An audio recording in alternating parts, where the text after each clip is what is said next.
Viewers, বিডিএনএস Bangla নিউজে আপনাকে স্বাগত জানাচ্ছি। শুরুতেই থাকছে সংবাদ শিরোনাম। ৫৫ বছর পর চিলাহাটি থেকে হলদিবাড়ি গেল ট্রেন। আরও জানাবো, তিস্তা সহ অভিন্ন নদীর পানি বন্টন প্রক্রিয়া ত্বরান্বিত করতে আগ্রহী ভারত। আরও জানাবো, মানুষের ভাগ্যের পরিবর্তন বিএনপি দেখেও দেখে না, বললেন তথ্যমন্ত্রী। বঙ্গবন্ধুর নামে মরিশাসে সড়ক উদ্বোধন। আরও জানাবো, করোনার তথ্য গোপন করছে সরকার, বললেন রিজভী। দেশে এখন শ্বাসরুদ্ধকর অবস্থা, বললেন মির্জা ফখরুল ইসলাম আলমগীর। আরও থাকছে, ফ্রান্সের প্রেসিডেন্ট করোনায় আক্রান্ত। এবং সবশেষ জানাবো, চাঁদের মাটি নিয়ে ফিরল চীনা চন্দ্রযান। এতক্ষণ শুনছিলেন সংবাদ শিরোনাম, এবার দেখুন এ নিয়ে বিস্তারিত সংবাদ। আর প্রতি ঘন্টার আপডেট নিউজ পেতে আমাদের চ্যানেলটি সাবস্ক্রাইব করে পাশে থাকা বেল বাটনটি চাপুন। এদিকে দীর্ঘ ৫৫ বছর পর নীলফামারীর ডুমারের চিলাহাটি ও ভারতের হলদিবাড়ির মধ্যে আবার শুরু হলো ট্রেন চলাচল। বৃহস্পতিবার সকাল 11:30টার দিকে ভিডিও কনফারেন্সের মাধ্যমে বাংলাদেশের প্রধানমন্ত্রী শেখ হাসিনা ও ভারতের প্রধানমন্ত্রী নরেন্দ্র মোদী এই রেলপথ ট্রেন চলাচল উদ্বোধন করেন। এরপর দুপুর 1টার দিকে চিলাহাটি থেকে 32টি পূর্ণবাহী বগি নিয়ে হলদিবাড়ির উদ্দেশ্যে রওনা হয় একটি ট্রেন। এ সময় কয়েক হাজার উৎসুক মানুষ চিলাহাটি স্টেশনে ভিড় করেন। দীর্ঘদিনের দাবি পূরণ হওয়ায় প্রধানমন্ত্রী শেখ হাসিনাকে ধন্যবাদ জানান তারা। পুরনো এই রেলপথ আবার চালু উপলক্ষে আয়োজিত অনুষ্ঠানে রেলমন্ত্রী নুরুল ইসলাম সুজন, বাণিজ্যমন্ত্রী টিপু মুন্সি সহ অনেকেই উপস্থিত ছিলেন। দীর্ঘ ৫৫ বছর পর চিলাহাটি হলদিবাড়ি ট্রেন চলাচল শুরু হয়, খুশির আমেজ বইছে চিলাহাটি সহ গোটা জেলায়। প্রধানমন্ত্রী শেখ হাসিনা ও রেলমন্ত্রী নুরুল ইসলাম সুজনকে শুভেচ্ছা জানিয়ে বিভিন্ন স্থানে তরুণ ও ব্যানার টাঙানো হয়েছে। ১৯৪৭ সালের ১৫ আগস্ট পাক ভারত বিভক্তের পরও এই পথে ট্রেন চালু ছিল। চলাচল করত যাত্রী ও মালবাহী ট্রেন। ১৯৬৫ সালের পর বন্ধ হয়ে যায় দুই দেশের মধ্যে রেল চলাচল। পরে পরিত্যক্ত রেলপথটি ফের চালুর উদ্যোগ নেয় শেখ হাসিনা ও নরেন্দ্র মোদী সরকার। এদিকে বাংলাদেশের সঙ্গে ভার্চুয়াল শীর্ষ বৈঠকে ভারতের তিস্তা চুক্তিসহ বিভিন্ন নদীগুলোর পানি বন্টন প্রক্রিয়া ত্বরান্বিত করতে আগ্রহ দেখিয়েছে বলে জানিয়েছে পররাষ্ট্রমন্ত্রী ডক্টর এ.কে আব্দুল মোমেন। বৃহস্পতিবার সকালে বাংলাদেশ ও ভারতের প্রধানমন্ত্রী পর্যায়ের ভার্চুয়াল শীর্ষ সম্মেলনের পর দুপুরে রাষ্ট্রীয় অতিথি ভবন পদ্মায় আয়োজিত সংবাদ ব্রিফিংয়ে তিনি এ তথ্য জানান। পররাষ্ট্রমন্ত্রী জানান, বাংলাদেশের পক্ষ থেকে তিস্তা সহ অভিন্ন নদীর পানি বন্টন এবং সীমান্ত হত্যার প্রসঙ্গ তুলে ধরা হয়। তিস্তা চুক্তি সহ ভিন্ন নদীগুলোর পানি বন্টনে অগ্রগতির জন্য দুদেশের যৌথ নদী কমিশনের বৈঠক সহ পুরো প্রক্রিয়া ত্বরান্বিত করতে ভারত আগ্রহ দেখিয়েছে। এই ইস্যুতে দুদেশের স্ব বাস্তব চিত্র তুলে ধরেছে। একই সঙ্গে 6টি নদীর সীমানা নির্ধারণের জটিলতা নিরসনের বিষয়টিও আলোচিত হয়েছে। আশা করা হচ্ছে এই সংক্রান্ত জটিলতা দ্রুতই নিরসন হবে। এই সময় সীমান্ত হত্যা বন্ধ নিয়ে আলোচনা সম্পর্কে পররাষ্ট্রমন্ত্রী আরও বলেছেন, ভারতের প্রধানমন্ত্রী নরেন্দ্র মোদী নিজেই বাংলাদেশ ভারত সীমান্তে নন লিথাল উইপন অস্ত্র ব্যবহারের নির্দেশনা দেবেন বলে জানিয়েছে।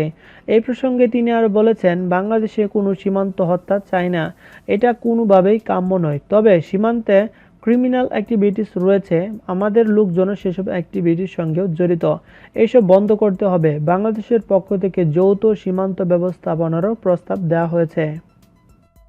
পররাষ্ট্রমন্ত্রী জানান, আলোচনায় দুই দেশের সম্পর্ক নিয়ে সন্তোষ প্রকাশ করেছে প্রধানমন্ত্রী শেখ হাসিনা। আর ভারতের প্রধানমন্ত্রী নরেন্দ্র মোদী এই দুই দেশের সম্পর্ককে সোনালী অধ্যায় হিসেবে অভিহিত করেছেন। তিনি আরও বলেছেন, ১৯৭১ সালের ১৭ এপ্রিল তৎকালীন মুজিবনগর সরকারের শপথ অনুষ্ঠানে ভারত থেকে যে সড়ক দিয়ে বিদেশি সাংবাদিক সহ অন্যান্যরা এসেছিলেন, সেই সড়কটি বর্তমানে বন্ধ রয়েছে। এই সড়কটি চালুর জন্য বাংলাদেশ থেকে প্রস্তাব দেওয়া হয়েছে।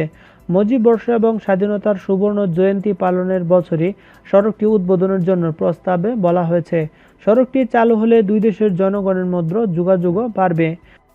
পররাষ্ট্রমন্ত্রী আরও জানান, বৈঠকে ব্রিক্স ব্যাংকে যোগদানের জন্য বাংলাদেশকে আমন্ত্রণ জানান ভারতের প্রধানমন্ত্রী নরেন্দ্র মোদী এবং প্রধানমন্ত্রী শেখ হাসিনা এতে আগ্রহ প্রকাশ করেছেন। এদিকে বিএনপি নেতারা মানুষের ভাগ্যের পরিবর্তন দেখেও দেখে না বলে মন্তব্য করেছেন তথ্যমন্ত্রী ও আওয়ামী লীগের যুগ্ম সাধারণ সম্পাদক ডক্টর হাসান মাহমুদ।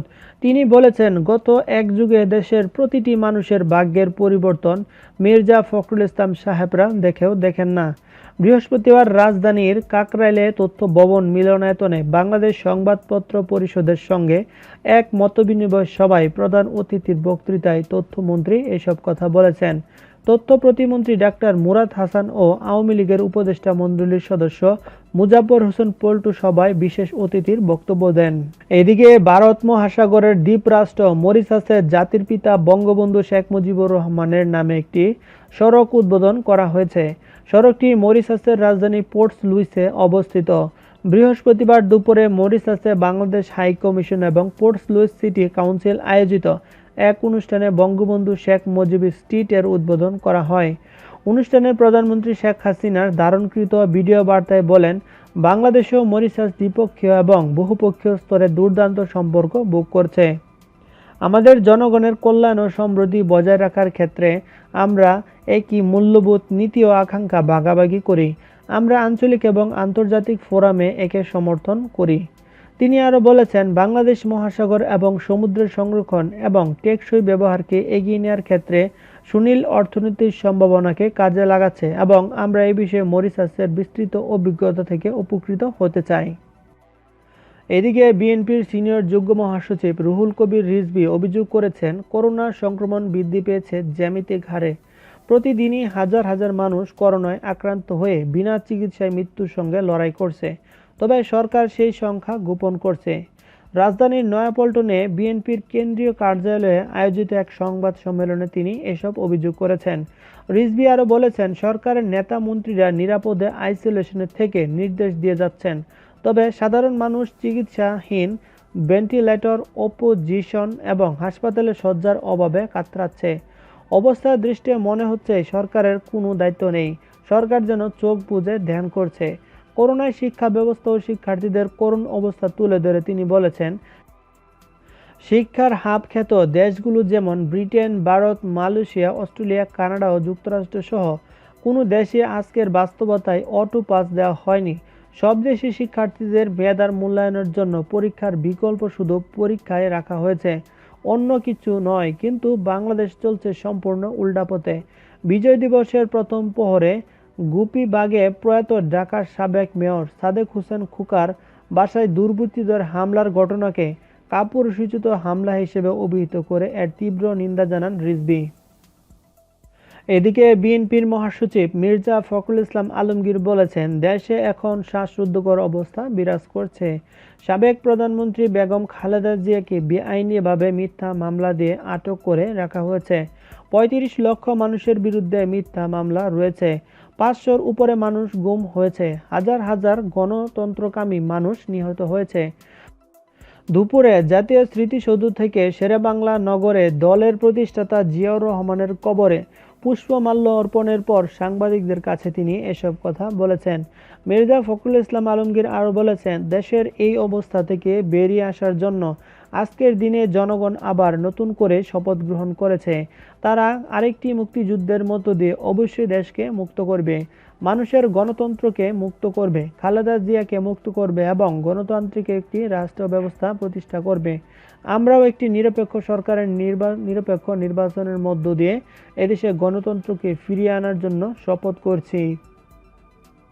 তিনি আরও বলেছেন, মুক্তিযুদ্ধের চেতনায় গণতান্ত্রিক রাষ্ট্র ব্যবস্থা, গণতান্ত্রিক একটি সমাজ ব্যবস্থা আজ ধ্বংস হয়ে গেছে। দীর্ঘ ১০ বছর আওয়ামী লীগ সরকার জোর করে ক্ষমতায় বসে আছে এবং গণতন্ত্রকে ধ্বংস করে মানুষের মৌলিক অধিকার, গণতান্ত্রিক অধিকার, স্বাধীনভাবে কথা বলার অধিকার, সংবাদপত্রের স্বাধীনতা সবকিছু ধ্বংস করে দিয়েছে।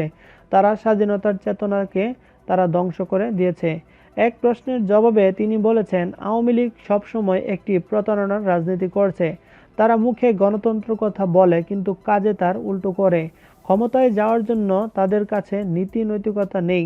তারা সবসময় ক্ষমতায় যাওয়ার জন্য সব রকম অনৈতিক কার্যকলাপ করছে। এখন সম্পূর্ণ অনৈতিকভাবে, বেআইনিভাবে ক্ষমতা দখল করে আছে বলে জানান মির্জা ফখরুল ইসলাম আলমগীর। এদিকে ফ্রান্সের প্রেসিডেন্ট ইমানুয়েল ম্যাক্রন করোনা ভাইরাসে আক্রান্ত হয়েছেন। এলএসি প্যালেসের এক বিবৃতিতে বলা হয়েছে, ৪২ বছর বয়সী ম্যাক্রোর শরীরে করোনার লক্ষণ দেখা দিতেই নমুনা পরীক্ষা করা হয়। এতে তার শরীরে করোনার উপস্থিতি শনাক্ত হয়েছে। আগামী 7 দিন তিনি আইসোলেশনে থাকবেন। দেশটির কর্তৃপক্ষ জানায়, দেশ পরিচালনার জন্য ম্যাক্রন এখনও দায়িত্বে আছেন। আইসোলেশনে থেকেই তিনি সব কাজ করবেন। করোনা মোকাবেলায় এই সপ্তাহ থেকে রাতে কারফিউ জারি করেছে দেশটির কর্তৃপক্ষ। জনস হপকিন্স বিশ্ববিদ্যালয়ের তথ্য অনুসারে মহামারী শুরু হওয়ার পর থেকে ফ্রান্সে এ পর্যন্ত 20 লাখ মানুষ করোনা ভাইরাসে আক্রান্ত হয়েছেন। এর মধ্যে মারা গেছেন 59,400 জনেরও বেশি মানুষ। এদিকে চাঁদ থেকে মাটি ও পাথরের সংগ্রহ নিয়ে পৃথিবীতে ফিরে এসেছে চীনের চন্দ্রযান চ্যাংই। স্থানীয় সময় বৃহস্পতিবার রাত 1:30টার দিকে দেশটির উত্তরাঞ্চলীয় আন্তঃমঙ্গোলিয়া অঞ্চলে চন্দ্রযানটি অবতরণ করে বলে জানিয়েছে বিবিসি। যুক্তরাষ্ট্র ও সাবেক সোভিয়েত ইউনিয়নের চাঁদের নমুনা সংগ্রহ করে দেশে ফেরার 40 বছরেরও বেশি সময় পর এবার নমুনা নিয়ে ফিরল চীনের চন্দ্রযান চ্যাংই। এর আগে গত 24 নভেম্বর চ্যাংই মহাকাশযান উৎক্ষেপণ করে চীন। চন্দ্রযানটি 1 ডিসেম্বর চাঁদের জ্বরের মহাসাগর বলে পরিচিত এলাকার উত্তরে অবতরণ করে।